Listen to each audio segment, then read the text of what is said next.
A eficiência, digamos, ou a sedução, torna-se uma espécie de cartão de visita que anuncia sua presença e enfeitiça os outros. A fama de honestidade permitirá que você pratique todos os tipos de fraudes. Talvez você já tenha manchado a sua reputação, e não possa mais criar outra. Sendo assim, é prudente associar-se com alguém cuja imagem se contraponha à sua, usando o bom nome dessa pessoa para limpar e melhorar o seu. É difícil, por exemplo, limpar a reputação de desonesto sozinho, mas um modelo de honestidade pode ajudar. Reputação é um tesouro que deve ser cuidadosamente colecionado e guardado. Especialmente quando você está começando, deve protegê-la rigidamente, prevendo todos os ataques. Quando ela estiver sólida, não fique com raiva ou na defensiva com os comentários difamadores de seus inimigos, isso revela insegurança, falta de confiança na sua reputação. Pegue o caminho mais fácil, e jamais demonstre o desespero na hora de se defender. Por outro lado, o ataque à reputação de outro homem é uma arma poderosa, particularmente se você tem menos poder do que ele. Ele tem muito mais a perder numa disputa como essa, e a sua própria reputação, ainda pequena, é um alvo pequeno quando ele tentar atirar de volta. Mas esta tática deve ser praticada com habilidade. Você não deve parecer interessado numa vingança mesquinha. Se você não for esperto na hora de prejudicar a reputação do seu inimigo, estará inadvertidamente arruinando a sua. Thomas Edison, considerado o inventor que controlou a eletricidade, acreditava que um sistema viável deveria se basear na corrente contínua, DC. Quando o cientista sérvio Nikola Tesla pareceu ter conseguido criar um sistema baseado na corrente alternada, AC, Edison ficou furioso.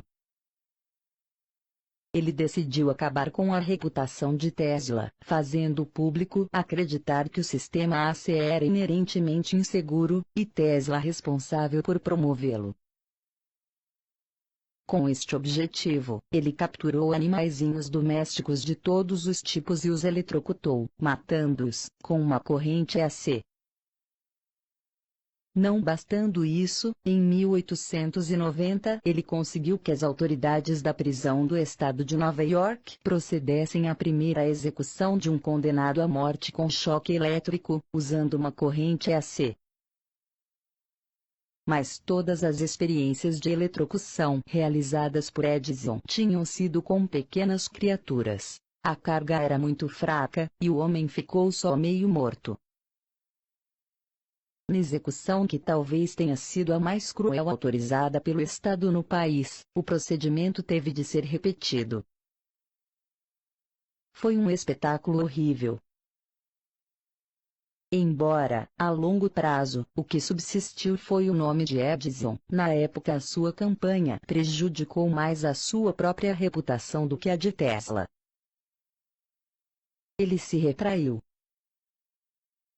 A lição é simples: não exagere em ataques como este, porque chamará mais atenção para sua própria índole vingativa do que para a pessoa que você está difamando.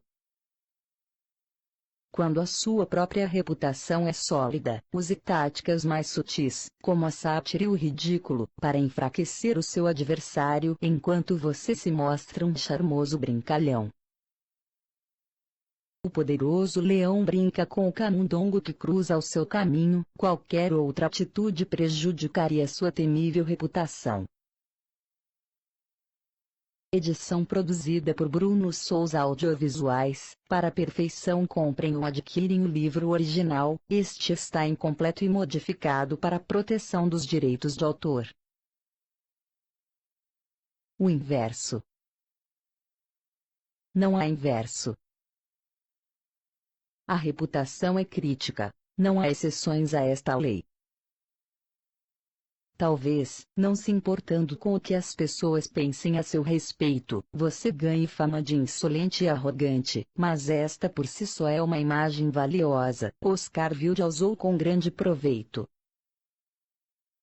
Visto que temos de viver em sociedade e depender da opinião alheia, nada se ganha negligenciando a própria reputação. Quando você não se preocupa com a maneira como as pessoas o veem, está deixando que os outros decidam isso por você. Seja dono do seu próprio destino, e também da sua reputação. Portanto, eu desejaria que o cortesão defendesse o seu valor inerente com habilidade e astúcia, e garantisse que, onde quer que chegue como estrangeiro, seja precedido por uma boa reputação, pois a fama que parece apoiar-se nas opiniões de muitos favorece uma certa fé inabalável no valor de um homem, o qual em seguida é facilmente reforçado nas mentes já predispostas e preparadas. Baldassare Castiglione, 1478-1529. Lei 6. Chame a atenção a qualquer preço. Julga-se tudo pelas aparências. O que não se vê não se conta. Não fique perdido no meio da multidão, destaque-se, fique visível a qualquer preço. Atraia a atenção das pessoas parecendo maior, mais colorido, mais misterioso do que as massas tímidas e amenas. Parte 1. Cerque o seu nome de escândalo e sensacionalismo, chame a atenção sobre você criando uma imagem inesquecível, até controvertida. Faça escândalo. Faça qualquer coisa para parecer exagerado e brilhe mais do que todos ao seu redor. Não discrimine os diferentes tipos de atenção, qualquer espécie de notoriedade lhe trará mais poder. Que falem mal, mas falem de você. As multidões tendem a agir em conjunto. Se uma pessoa interrompe o que está fazendo para ver o seu mendigo colocando tijolos na rua, outras farão o mesmo. Elas se juntam como chumaços de poeira. Aí, então, um empurrãozinho, e elas entram no seu museu ou assistem ao seu show. Para criar uma multidão, você tem que fazer alguma coisa diferente e excêntrica. Qualquer tipo de curiosidade serve, pois as multidões são atraídas magneticamente pelo inusitado e inexplicável. E uma vez tendo conquistado a atenção dela, não a abandone. Se ela se desviar para outras pessoas, fará isso às suas custas. No início da sua ascensão até o topo, portanto, use toda a sua energia chamando a atenção. Mais importante, a qualidade da atenção é irrelevante. A pior coisa do mundo para o homem que quer a fama, a glória e, é claro, o poder, é ser ignorado. Brilhar mais do que as pessoas que estão ao seu redor não é uma habilidade inata. Tende-se a aprender a chamar a atenção, com tanta certeza quanto o ímã atrai o ferro. No início da sua carreira, você deve associar o seu nome e reputação a uma qualidade, uma imagem, que o destacará dos outros. Esta imagem pode ser algo como um estilo de se vestir característico, ou um cacoete da personalidade que diverte as pessoas e elas comentam. Uma vez estabelecida a imagem, você tem uma aparência, um lugar no céu para sua estrela. É um erro comum imaginar que esta sua aparência peculiar não deva ser polêmica, que ser atacado é uma coisa ruim. Nada está mais longe da verdade. Para evitar ser um sucesso frustrado ou ter a sua notoriedade eclipsada por outro, você não deve discriminar entre tipos diferentes de atenção. No final, todos lhe serão favoráveis. A sociedade gosta de figuras exageradas, pessoas que se colocam acima da mediocridade geral. Não tenha medo, portanto, das qualidades que o tornam diferente dos outros e chamam atenção para você. Corteje a controvérsia, até o escândalo. É melhor ser atacado, até caluniado, do que permanecer ignorado. Todas as profissões obedecem a esta lei, e todos os profissionais devem ter um pouco de exibicionista. Se você se encontrar numa posição inferior, com pouca oportunidade de chamar a atenção, um truque que funciona é atacar a pessoa mais visível, a mais famosa, a mais poderosa que encontrar. Um ataque difamador a uma pessoa em posição de poder teria um efeito semelhante. Lembre-se, entretanto, de usar essas táticas raramente depois de chamar a atenção do público, para não desgastá-la. Uma vez em evidência, você deve sempre renovar, adaptar e variar o seu método de chamar a atenção. De outra forma, o público se cansa, se acostuma com você e volta os olhos para uma nova estrela. O jogo requer constante vigilância e criatividade. Compreenda, as pessoas se sentem superiores àquelas cujas ações elas são capazes de prever. Se você lhes mostrar quem está no controle jogando contra as suas expectativas, ao mesmo tempo infunde respeito e retesa os fios da atenção que estão escapulindo. Parte 2. Crie um ar de mistério em um mundo cada vez mais banal e familiar. O que parece enigmático chama logo atenção. Nunca deixe claro demais o que você está fazendo ou vai fazer. Não revele todas as suas cartas. Um ar de mistério acentua a sua presença. Também cria expectativa. Todos estarão olhando para ver o que acontecerá em seguida. Use o mistério para enganar, seduzir e até assustar. No passado, o mundo estava cheio de coisas aterrorizantes e desconhecidas, doenças, desastres, déspotas caprichosos, o próprio mistério da morte. O que não podíamos compreender, reimaginávamos na forma de mitos e espíritos.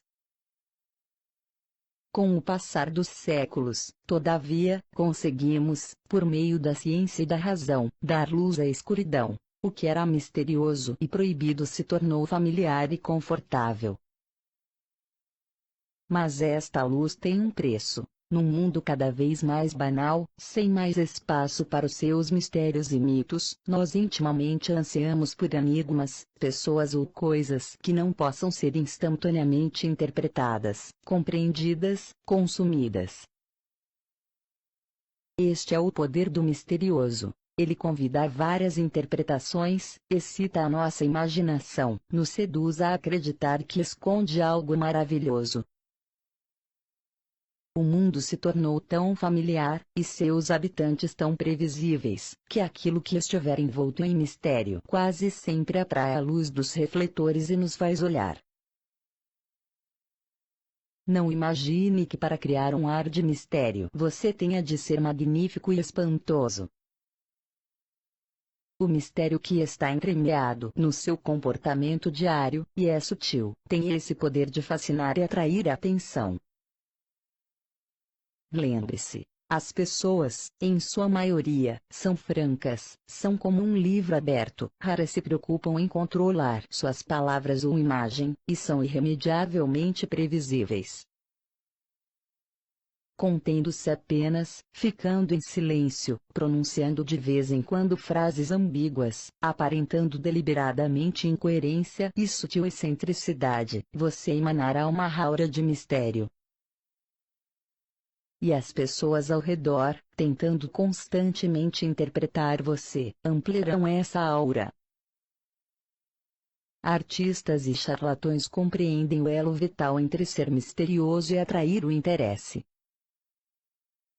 Um ar de mistério pode fazer o medíocre parecer inteligente e profundo. É muito fácil. Fale pouco sobre o seu trabalho, provoque e excite com comentários sedutores, até contraditórios, depois recue e deixe que os outros tentem entender. Pessoas misteriosas colocam os outros numa espécie de situação inferior, a de tentar entendê-las. Em graus controláveis, elas também evocam um medo que envolve tudo que é incerto ou desconhecido. Todos os grandes líderes sabem que uma aura de mistério chama a atenção e cria uma presença intimidante. Se a sua posição social o impede de envolver totalmente seus atos em mistério, você deve pelo menos aprender a se fazer menos óbvio. De vez em quando, haja de uma forma que não combine com a ideia que as outras pessoas têm de você. Assim você mantém as pessoas ao seu redor na expectativa, provocando o tipo de atenção que o torna poderoso. Feita corretamente, a criação do enigma pode também atrair o tipo de atenção que inspira terror no seu inimigo. Se você se vir numa armadilha, encurralado e na defensiva, tente uma experiência simples. Faça algo que não possa ser facilmente explicado ou interpretado.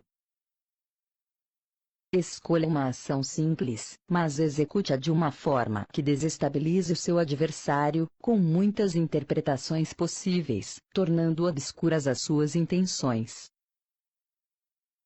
Não seja simplesmente imprevisível, embora esta tática também possa dar certo. Ver Lei 17.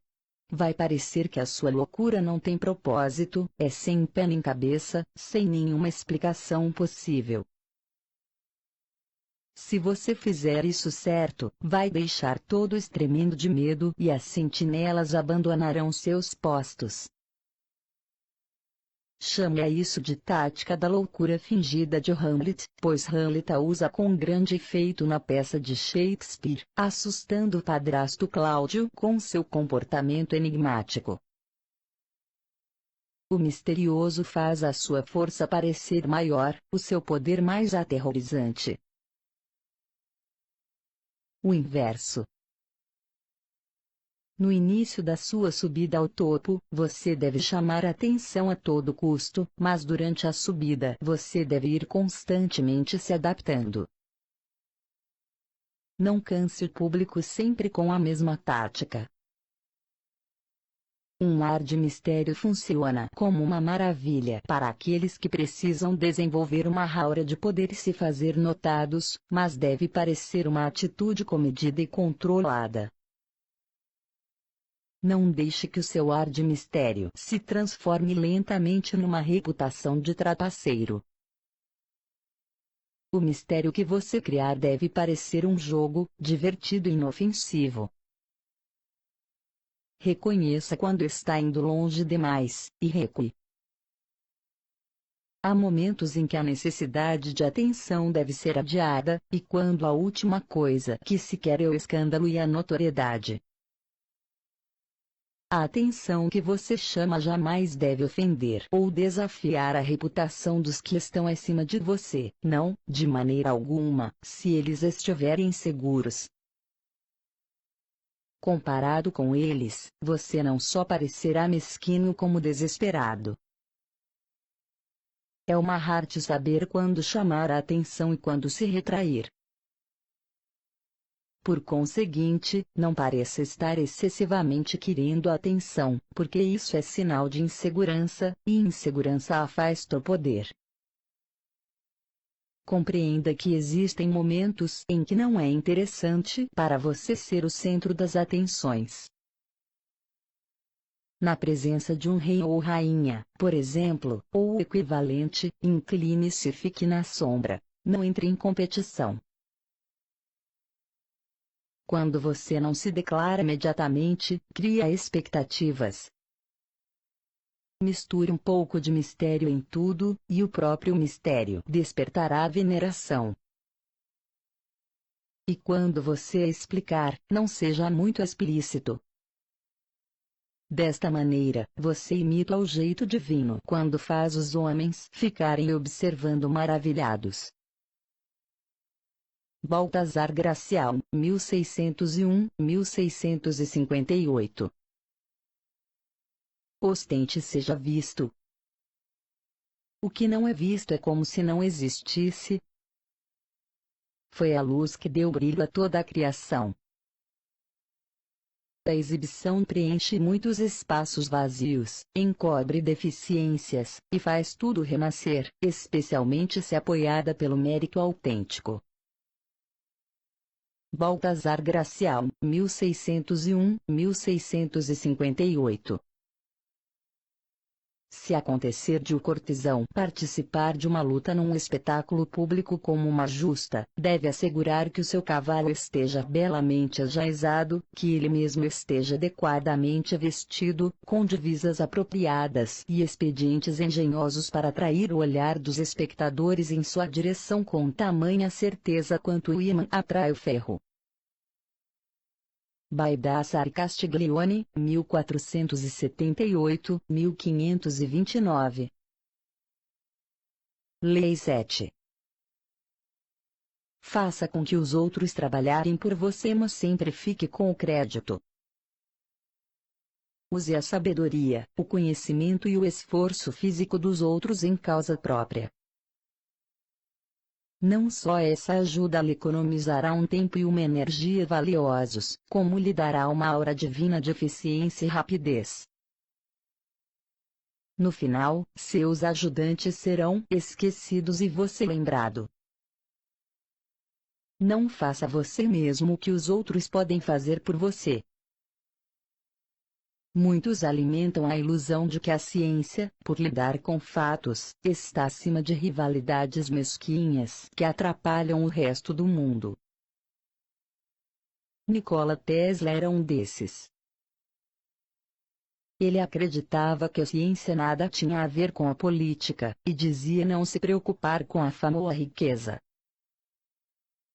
Mais velho, entretanto, isto arruinou o seu trabalho científico.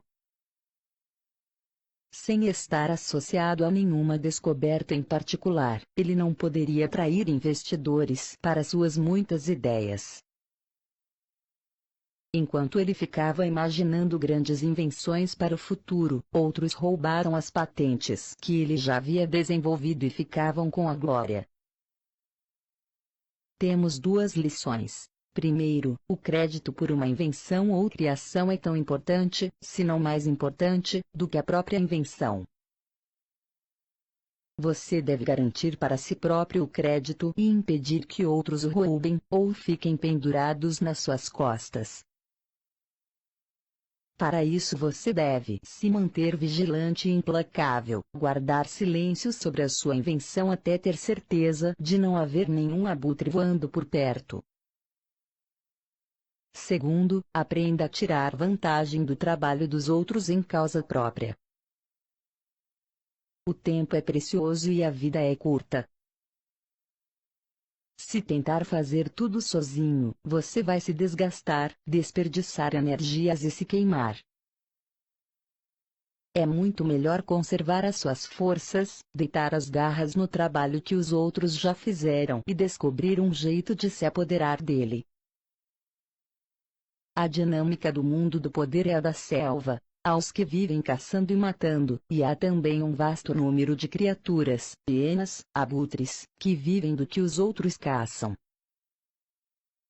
Estes últimos, tipos menos imaginativos, com frequência são incapazes de fazer o trabalho essencial para a criação de poder. Eles compreendem desde cedo, entretanto, que, se esperarem bastante, sempre encontrarão outro animal para trabalhar por eles. Não seja ingênuo. Agora mesmo, enquanto você se esforça em algum projeto, existem abutres ao redor tentando imaginar um jeito de sobreviver e até prosperar com a sua criatividade. É inútil ficar se queixando ou sofrer amargurado, como fez Tesla. Melhor se proteger e aprender a jogar. Uma vez tendo estabelecido uma base de poder, torne-se você mesmo um abutre, e poupe um bocado do seu tempo e energia. A essência da lei. Aprenda a fazer com que os outros trabalhem por você enquanto você fica com o crédito, e parecerá que você tem energia e poder divinos. Se você acha importante fazer o trabalho todo sozinho, não irá muito longe, e vai sofrer muito. Encontre gente com as habilidades e a criatividade que você não tem. Contrate-os, e coloque o seu nome em primeiro lugar na frente dos nomes deles, ou descubra um jeito de roubar o trabalho deles e dizer que foi você quem fez. A criatividade deles, portanto, se torna sua, e o mundo verá como um gênio. Existe uma outra aplicação desta lei que não exige que você explore o trabalho dos seus contemporâneos. Use o passado, um vasto arsenal de conhecimento e sabedoria. Isaac Newton chamou isso de subir nos ombros de gigantes. Ele queria dizer que, ao fazer suas descobertas, ele tinha se baseado em conquistas alheias. A grande parte da sua aura de gênio, ele sabia, podia ser atribuída à sua sagaz habilidade para aproveitar ao máximo as visões dos cientistas da antiguidade, medievais ou renascentistas. Shakespeare pediu emprestado enredos, caracterizações e até diálogos de Plutarco, entre outros autores, pois sabia que ninguém suplantava Plutarco na sutil psicologia e nas citações espirituosas. Quantos outros autores depois, por sua vez, tomaram emprestado, plagiaram, de Shakespeare? Nós sabemos como é raro os políticos atualmente escreverem os seus próprios discursos. Suas próprias palavras não lhes conquistariam um só voto. Sua eloquência e sagacidade, se ela existe, se deve a um redator de discursos. Outras pessoas fazem o trabalho, eles ficam com o crédito. O avesso é que esse tipo de poder está disponível para todos. Aprenda a usar o conhecimento do passado e você parecerá um gênio, mesmo que na realidade não passe de um esperto plagiador. Escritores que se aprofundaram na natureza humana, antigos mestres da estratégia, historiadores da estupidez e loucura humana, reis e rainhas que aprenderam da maneira mais difícil a lidar com o peso do poder. O conhecimento deles está acumulando poeira, esperando que você suba nos seus ombros. A sagacidade deles pode ser a sua sagacidade, a capacidade deles pode ser a sua capacidade, e eles não virão dizer que você não tem nada de original. Você pode batalhar, cometer erros sem fim, gastar tempo e energia tentando fazer coisas a partir da sua própria experiência. Ou pode usar os exércitos do passado. Como disse Bismarck certa vez, os tolos dizem que aprendem pela experiência. Eu prefiro aproveitar a experiência dos outros. O inverso. Há momentos em que ficar com o crédito pelo trabalho dos outros não é o mais sensato. Se o seu poder não está solidamente estabelecido, vai parecer que você está empurrando os outros para longe dos refletores. Para ser um brilhante explorador de talentos, a sua posição tem de ser inabalável, ou você será acusado de fraude. Tenha certeza de saber quando é interessante para você dividir o crédito com os outros. É muito importante não ser ganancioso quando se tem um mestre em posição superior. A histórica visita do presidente Richard Nixon à República Popular da China foi originalmente ideia dele, mas jamais teria se realizado não fosse a diplomacia de Henry Kissinger. nem teria tido tanto sucesso sem a habilidade de Kissinger. Não obstante, na hora de ficar com o crédito, Kissinger sabiamente deixou que Nixon ficasse com a parte do leão. Sabendo que a verdade acabaria se revelando, ele teve o cuidado de não colocar em risco a sua posição no curto prazo, apropriando-se das luzes. Kissinger jogou com esperteza. Ficou com o crédito pelo trabalho dos que estavam abaixo dele, enquanto graciosamente deu crédito do seu próprio esforço aos que estavam acima. É assim que se joga. Há muito que saber, a vida é curta, e a vida não é vida sem conhecimento. E, por conseguinte, um excelente truque adquirir o conhecimento de todo o mundo. Assim, enquanto os outros suam, você ganha a reputação de um oráculo. Baltazar Gracial, 1601-1658. Todos roubam no comércio e na indústria. Eu mesmo roubei muito. Mas eu sei como roubar. Thomas Edison, 1847-1931. Lei 8. Faça as pessoas virem até você. Use uma isca, se for preciso. Quando você força os outros a agir, é você que está no controle. É sempre melhor fazer o seu adversário vir até você, abandonando seus próprios planos no processo. Seduza-o com a possibilidade de ganhos fabulosos, depois ataque, é você quem dá as cartas. Quantas vezes este cenário se repetiu na história? Um líder agressivo inicia uma série de movimentos ousados que começam por lhe trazer muito poder.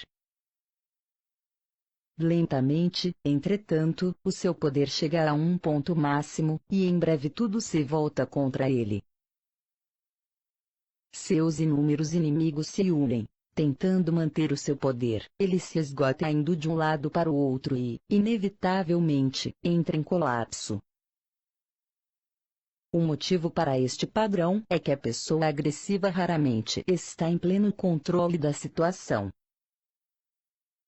Ela não enxerga mais do que um ou dois movimentos adiante, não pode ver as consequências deste ou daquele movimento ousado.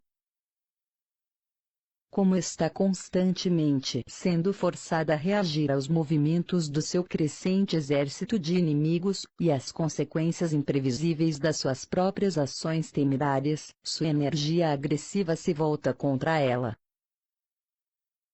Na esfera do poder, você deve se perguntar: de que adianta correr daqui para ali, tentando solucionar problemas e derrotar inimigos, se nunca me sinto no controle? Por que tenho sempre de reagir aos acontecimentos em vez de direcioná-los?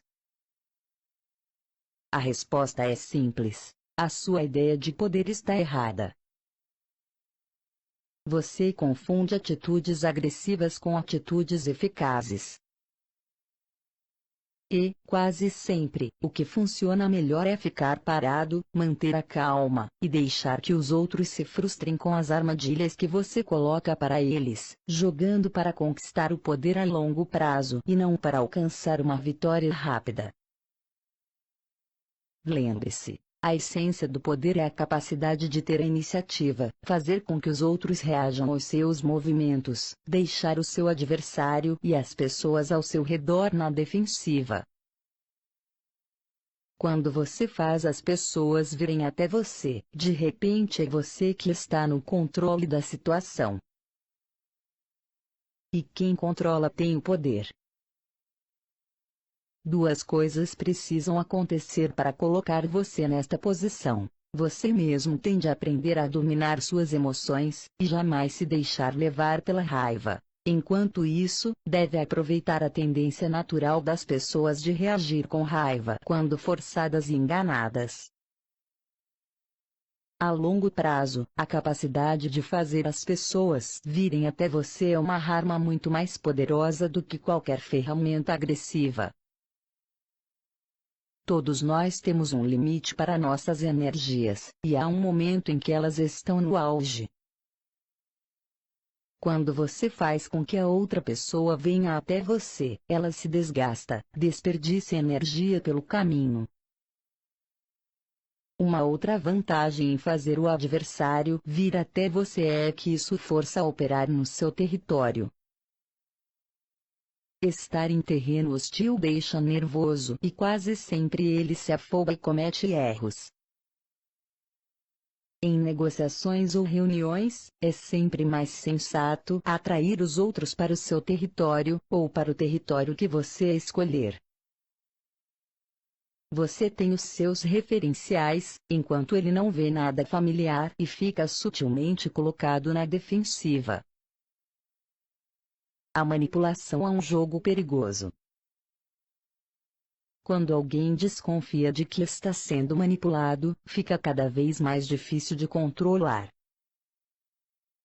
Mas quando você faz o seu adversário chegar até você, cria a ilusão de que é ele que está no controle. Tudo depende da suavidade da sua isca. Se a sua armadilha é suficientemente atraente, a turbulência das emoções e desejos dos seus inimigos não os deixarão ver a realidade. Quanto mais gananciosos, melhor poderão ser conduzidos. O grande barão ladrão do século XIX, Daniel Drew, era mestre em jogar na bolsa de valores. Quando queria que uma determinada ação fosse comprada ou vendida, fazendo subir ou baixar os preços, ele raramente recorria a um método direto. Um dos seus truques era passar correndo por um clube exclusivo perto de Wall Street, obviamente a caminho da bolsa de valores, e tirar do bolso o seu costumeiro lenço vermelho para secar o suor da testa. Um pedacinho de papel caía e ele fingia não perceber. Os membros do clube estavam sempre tentando prever os movimentos de Drew e pulavam em cima do papel, que invariavelmente continha uma dica sobre uma ação. A notícia se espalhava, e os membros em bando compravam ou vendiam as ações, dançando nas mãos de Drew. Se você conseguir que as pessoas cavem as suas próprias sepulturas, por que gastar o seu suor? Os batedores de carteira são mestres nisto. A chave para bater uma carteira é saber em que bolso ela está. Batedores experientes costumam exercer o seu ofício em estações de trem e outros lugares onde existem cartazes em que se lê claramente: cuidado com os batedores de carteira. Os transeuntes, ao verem o cartaz, invariavelmente colocam a mão no bolso da carteira para ver se ela ainda está lá. Para os batedores atentos, isto é cair a sopa no mel. Sabe-se até que eles mesmos colocam os cartazes de cuidado com os batedores de carteira para garantir o seu sucesso. Quando você faz as pessoas virem até você, às vezes é melhor deixar que elas saibam que você está forçando. Você troca a dissimulação pela manipulação declarada. As ramificações psicológicas são profundas. A pessoa que faz os outros irem até ela parece poderosa, e exige respeito. Se numa determinada ocasião você considerar uma questão de honra as pessoas virem até você, e conseguir que elas venham, elas continuarão fazendo isso mesmo depois de você parar de tentar. O inverso. Embora em geral seja mais sensato fazer os outros se exaurirem correndo atrás de você, há casos inversos em que atacar repentina e agressivamente o inimigo desmoraliza tanto que suas energias se esvaem. Em vez de fazer os outros virem até você, você vai até eles, insiste, toma a liderança. O ataque rápido pode ser uma arma assustadora, pois força a outra pessoa a reagir sem tempo para pensar ou planejar. Sem tempo para pensar, as pessoas cometem erros de julgamento e se colocam na defensiva. Esta tática é o oposto de esperar e colocar a isca, mas tem a mesma função. Você faz o seu inimigo reagir segundo os seus próprios termos. Um movimento rápido e imprevisto apavora e desmoraliza. Você deve escolher suas táticas de acordo com a situação. Se tiver o tempo a seu favor, e souber que você e os seus inimigos estão no mínimo em igualdade de forças, então esgote a força deles fazendo-os vir até você. Se o tempo não estiver a seu favor, seus inimigos são mais fracos, e a espera só lhes dará a chance de se recuperar. Não lhes dê essa oportunidade. Ataque rapidamente e eles não terão para onde ir. Como diz o pugilista Joy Louis, ele corre, mas não se esconde. Os bons guerreiros fazem os outros irem até eles, e não vão até os outros. Este é o princípio do vazio e do cheio na relação do eu com o outro. Se você induz os adversários a virem até você, a força deles se esvazia. Desde que você não vá até eles, a sua força estará sempre cheia. Atacar o vazio com o cheio é como jogar pedras em ovos. Zhang Guo, comentarista do século XI sobre a arte da guerra. Lei 9. Vença por suas atitudes, não discuta. Qualquer triunfo momentâneo que você tenha alcançado discutindo é na verdade uma vitória de pirro. O ressentimento e a má vontade que você desperta são mais fortes e permanentes do que qualquer mudança momentânea de opinião. É muito mais eficaz fazer os outros concordarem com você por suas atitudes, sem dizer uma palavra. Demonstre, não explique. O argumentador não compreende que as palavras não são neutras, e que ao discutir com um superior ele coloca em dúvida a inteligência de alguém mais poderoso do que ele. Ele também não percebe com quem está falando. Visto que todo homem acredita que está certo, e palavras raramente o convencerão do contrário, o raciocínio do argumentador cai em ouvidos surdos. Se encurralado, ele só faz acrescentar mais argumentos, cavando seu próprio túmulo. Depois de fazer a outra pessoa se sentir insegura e inferior na sua crença, nem a eloquência de Sócrates salva a situação. Não se trata apenas de evitar discutir com quem está acima de você. Todos nós acreditamos que somos mestres no reino das opiniões e dos raciocínios.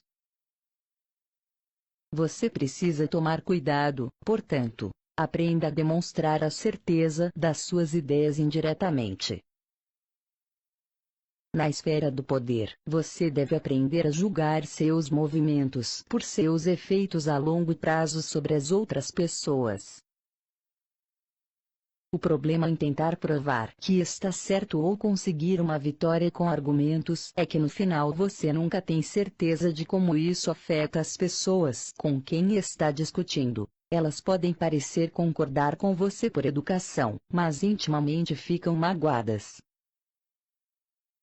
Ou talvez algo que você disse inadvertidamente até as ofendeu. As palavras têm uma insidiosa capacidade de ser interpretadas de acordo com o estado de humor ou insegurança da outra pessoa. Até mesmo o melhor argumento não tem fundamentos sólidos, pois todos nós desconfiamos da natureza escorregadia das palavras. E dias depois de concordar com alguém, com frequência voltamos à nossa antiga opinião só por hábito.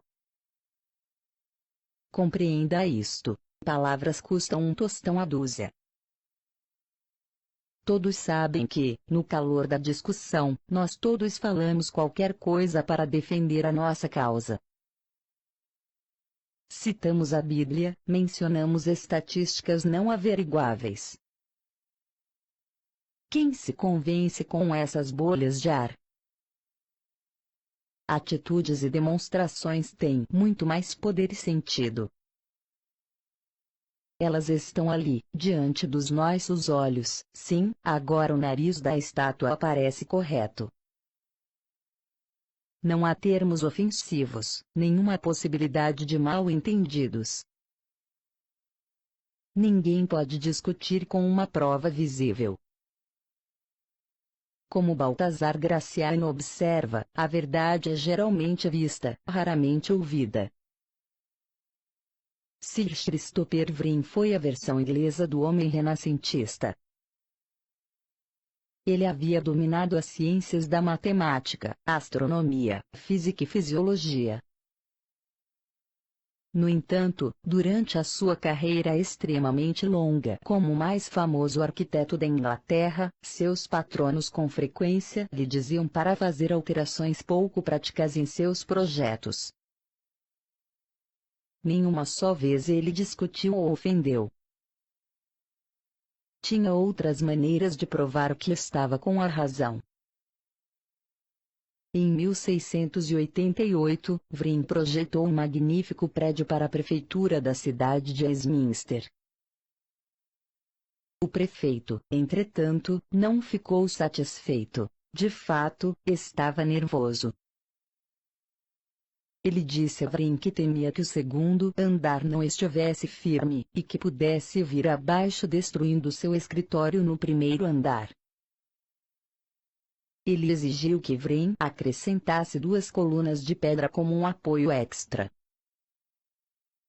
Wren, excelente engenheiro, sabia que estas colunas não serviriam de nada e que os temores do prefeito não tinham fundamento. Mas ele as construiu, e o prefeito agradeceu. Só anos mais tarde é que os operários em cima de um andaime alto viram que as colunas terminavam pouco antes do teto. Eram falsas.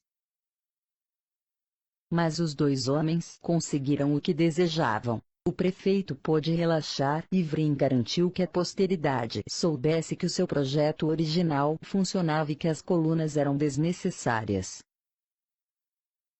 O poder de demonstrar a sua ideia é que os seus adversários não ficam na defensiva, e por conseguinte estão mais dispostos a ser convencidos. Fazê-los sentir literal e fisicamente o que você quer dizer é muitíssimo mais eficaz do que discutir. Um sujeito certa vez interrompeu Nikita Khrushchev no meio de um discurso em que ele denunciava os crimes de Stalin. "O senhor foi colega de Stalin", gritou o sujeito, "por que não o impediu na época?" Khrushchev aparentemente não podia ver o cara e rosnou: "Quem disse isso?" Ninguém levantou a mão. Ninguém moveu um músculo. Passados alguns segundos de tenso silêncio, Khrushchev disse com voz tranquila: "Agora você sabe por que eu não o impedi." Em vez de simplesmente argumentar que qualquer pessoa diante de Stalin teria medo, sabendo que o mais leve sinal de rebeldia significa a morte certa, ele os fez sentir o que era enfrentar Stalin, os fez sentir a paranoia, o medo de falar em voz alta, o terror do confronto com o líder, neste caso, Khrushchev. A demonstração foi cabal e não se discutiu mais. A forma de persuasão ainda mais eficaz do que a atitude é o símbolo. O poder de um símbolo, bandeira, história mítica, monumento a um episódio carregado de emoções, é que todos compreendem sem você ter de dizer nada. Quando a meta é ter poder, ou tentar conservá-lo, busque sempre a via indireta. E também escolha com cuidado as suas batalhas. Se a longo prazo não tiver importância que a outra pessoa concorde ou não com você, ou se o tempo e a própria experiência a fizerem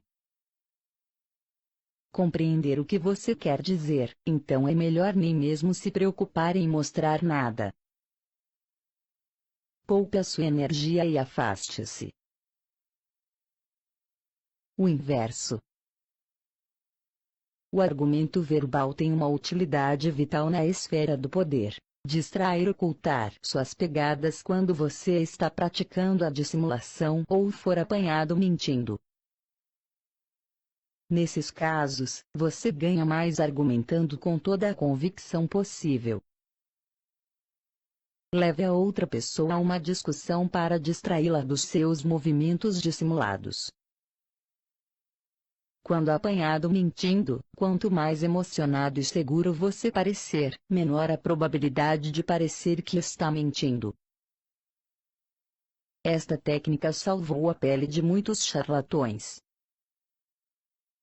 Certa vez o conde Victor Lustier, trapaceiro por excelência, tinha vendido a dezenas de vítimas em todo o país uma caixa esquisita que ele dizia ser capaz de copiar dinheiro. Vendo que tinham sido enganadas, as vítimas em geral preferiam não procurar a polícia, para não se arriscarem ao constrangimento do caso tornado público. Mas um xerife Richards, de Hanson County, em Oklahoma, não era o tipo de homem que aceitasse ser lesado em $10.000, e uma manhã seguiu Lustig até um hotel em Chicago. Lustig ouviu baterem à porta. Ao abrir, viu o cano de uma espingarda. "Qual é o problema?" perguntou ele calmamente. "Seu filho da mãe", gritou o xerife, "eu vou matá-lo. Você me enganou com aquela sua caixa." Lustig fingiu não entender. "Quer dizer que não está funcionando?" perguntou. "Você sabe que não está", retrucou o xerife. "Mas isso é impossível", disse Lustig. "Não tem como não funcionar." "Você usou como devia?" "Fiz exatamente o que você me disse para fazer", disse o xerife. "Não, você deve ter feito alguma coisa errada", disse Lustig. A discussão não saía do lugar.